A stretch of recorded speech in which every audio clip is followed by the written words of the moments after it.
Hi, friends. So this is my final follow-up for the June challenge. And yes, I am like a week late, but here we are. Still following up for accountability. I was reading through some of what you all have sent with where you were in the beginning of the month to what you did and how you felt by the end of the month. And, some of you sent in weekly updates, which was so wonderful to read. And then we got a couple like end of the month updates. So it's been so great to see that it's been helpful for everybody. We really encourage you to keep up with the healthy habits that you learned and the things that you found that were helpful for you.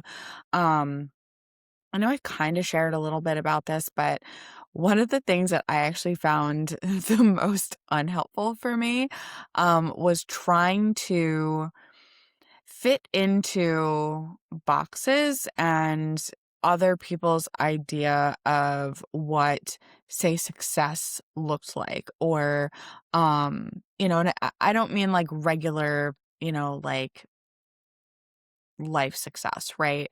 Just I went into this challenge with a full idea, like a full layout of like, I'm going to do this. I want to stay accountable. I know I need this for myself too. And that like blew up in my face completely because that's just not the lifestyle that I have between what I do here for work and chronic illness. They don't run on a very regimented schedule. So I needed to step back and stop trying to like focus things into a schedule and a lifestyle that didn't work for me because that was setting me up to fail. So I realized that pretty much right away.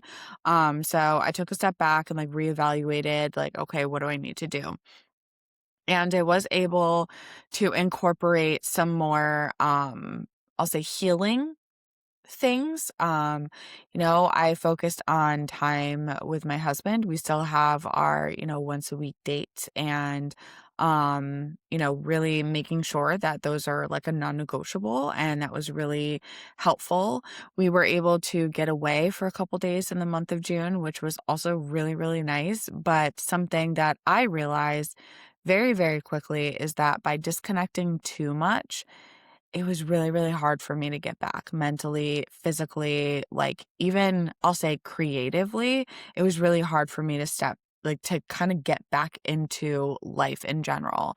And I hear a lot from other people. It's like you want to slow down, you want to take time for yourself, you don't want to get burnout. And I completely agree.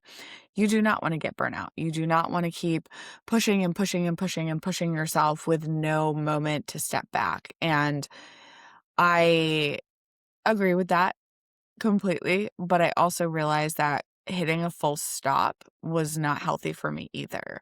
So I think for me anyway, what I really learned was what not to do, not necessarily what I need to do. It was what I need not to do and what I needed to figure out and to see what wasn't working and that what worked for somebody else, even what I suggested, wasn't necessarily going to work for me. And that's okay. And I think that was actually really helpful because it took some of the stress off about like what I have to do, what I'm supposed to do. And like I haven't been feeling well. I've been pretty open about that in the last, year or so. And it's gotten worse.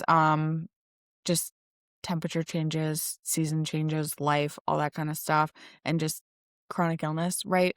I understand that like stress and fatigue, et cetera, et cetera, et cetera, are all going to play a part in why I don't feel good and, making some symptoms worse. Where like, yes, if I could manage my stress better, maybe I would feel better. Like, you know, I understand that like getting a good night's sleep, can really make a difference.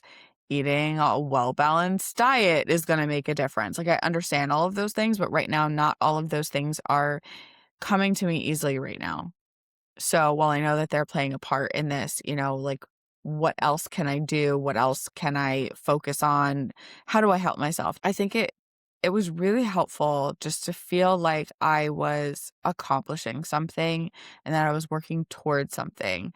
And, I even got out for a few runs this month, which none were very like long or I won't say they weren't strenuous. Some of them were on really hot days and went out at the wrong time, and oh boy, they were strenuous. But, I was able to pull some of the things that I loved back in to a small degree in a way that worked for me instead of a way that I thought it needed to work for me. And that's been the most helpful, is really just acknowledging what wasn't working and stop trying to force myself into this thing because I thought it's what I needed to do or it's what somebody else did, right? Like the whole idea isn't to do what worked for somebody else. Like maybe that does work for you, but it's really to find what works for you, what makes you happy, what makes you feel supported, what makes you feel a bit of joy, what makes you feel like you are waking up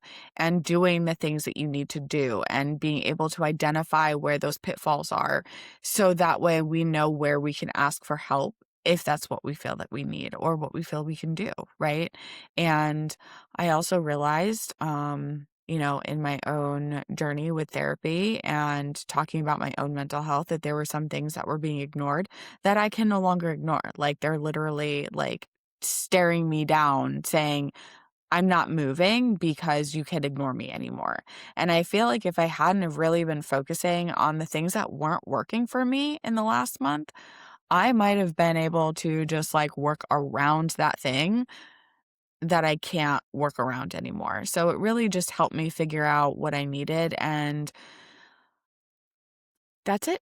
That's my update. And, I hope that everybody finds the things that help them, whether it's, vagus nerve therapy to help with your anxiety or digestion, your sleep, your migraines, whatever it is. Maybe it's, humming or singing for that. Maybe you found a new craft that you enjoy, a physical activity. Maybe you reconnected with some people, friends, family, a support group like ours, anything like that, that really just helps you feel a little bit more whole again. So, this isn't something that is just for June or just for 1 month. These are the things that are there to help build your healthy habits to go forward and help provide you the things that we tend to forget about, like myself. I sometimes feel like I have to be when I come on here, when I am talking to people, when I'm sharing updates, I feel like I even have to paint a rosy picture and be like, look what I can do. Like we can all do these things and I've got it all together. I don't have it all together. And frankly, nobody does. And I think that the more that we acknowledge that and the more that we try to find the things that work and talk to other people, we'll feel more supported. We'll feel validated in what we're going through and maybe learn something to help ourselves in a way that we might not have realized before because we're so deep in our own shit that sometimes it's hard to see past it. And you need somebody else's perspective, what somebody else is going through, somebody else's story sometimes to pull us out of that and really help us navigate our way back to being as healthy as possible, mentally, physically, all of the above. So for those of you that did participate and found it helpful, I'm so happy. We will have some giveaway winners that we are going to follow up with, just waiting on a few more updates from some people, and we'll be in touch with them. So thank you all again for participating. We hope that you found this helpful, and an extra thank you to Enact Hydration and Zenwell for making the giveaway at the end of this challenge possible. So keep up with your healthy habits, and we will see you all soon.